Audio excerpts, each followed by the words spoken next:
Burmese সুপারি mafia আবুব মজুমদারকে গ্রেপ্তারের দাবিতে শনিবার কাছাড়ের পুলিশ সুপার নোমাল মাহাত্তার সঙ্গে সাক্ষাৎ করে স্মারকলিপি প্রদান করলেন শিলচরের সাংবাদিকরা। শিলচর প্রেস ক্লাবের নেতৃত্বে সবকটি সাংবাদিক সংস্থার প্রতিনিধিরা ছিলেন সেই দলে। পুলিশ সুপারের সঙ্গে সাক্ষাৎ করে শীঘ্রই আবুব মজুমদারকে গ্রেপ্তারের দাবি জানান সাংবাদিকরা। দুদিন আগে গুয়াহাটির এই স্যাটেলাইট চ্যানেলের সাংবাদিক সমীন সেন ডেকাকে বাড়িতে ডেকে নিয়ে একটি ঘরে আটকে মারধর করেন সুপারি মাফিয়া আবুব মজুমদার।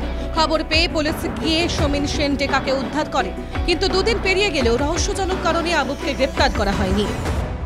সাংবাদিক সমীন সেন ডেকার উপর বর্বরোচিত আক্রমণের ঘটনার পরিপ্রেক্ষিতে এবং এখন পর্যন্ত অভিযুক্ত আবুব আহমেদ মজুমদারের বিরুদ্ধে পুলিশি তরফে কোনো পদক্ষেপ গ্রহণ না করায় শিলচর প্রেস ক্লাবের পক্ষ থেকে আজ কাছাড়ের পুলিশ সুপার মিস্টার নোমাল মাহাত্তার কাছে আমরা নির্দিষ্ট দাবি সংবলিত স্মারকপত্র পেশ করেছি।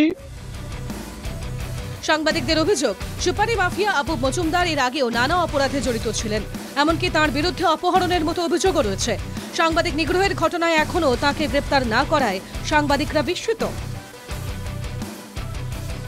আবুব আহমেদ মজুমদারকে, যিনি আগে বহু অপরাধ সংক্রান্ত ঘটনায় অভিযুক্ত, তাকে গ্রেপ্তার করা হয়েছিল, বহু মামলা রয়েছে তার বিরুদ্ধে, এমনকি অপহরণের মামলাও রয়েছে তার বিরুদ্ধে।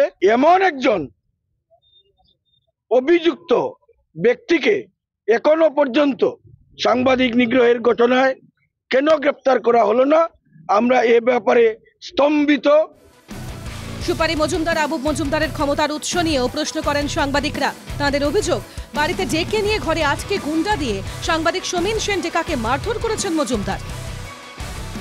যে আবুব আহমেদ মজুমদার কিভাবে এত প্রভাবশালী হলেন, তিনি কিভাবে এত ক্ষমতা দাপট দেখাতে পারেন, তিনি কিভাবে এত বেপরোয়া হয়ে যেতে পারেন যে একজন সাংবাদিককে তার বাড়িতে আটকে রেখে দরজা বন্ধ করে দিয়ে সংগঠিতভাবে বাইরে থেকে গুন্ডাদের এনে এবং যারা পেশাগতভাবে গুন্ডা এমন ব্যক্তিদের এনে তাকে বেধড়ক মারধর করা হয়েছে।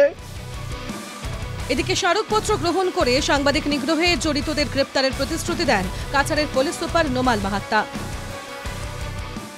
এজন ব্যক্তিয়ে এটা শাৰীৰিকভাৱে নিগ্ৰহ কৰা যি অভিযোগ আছে সেই অভিযোগটো আমি গ্ৰহণ কৰিছোঁ। আমাৰ ইতিমধ্যে এই সংক্ৰান্তত আমাৰ মোকৰ্দমা ৰুজু হৈছে।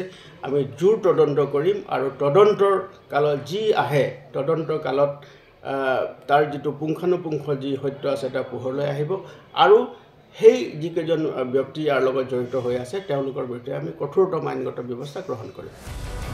জেলার পুলিশ সুপারের প্রতিশ্রুতি পেয়ে খুশি সাংবাদিকরা। সাংবাদিক নিগ্রহের ঘটনায় অপরাধীদের শাস্তি হলে সাংবাদিকদের কাজের স্বাধীনতা বাড়বে বলে মনে করছেন শিলচরের সাংবাদিকরা। Bureau report, NKTV Bangla.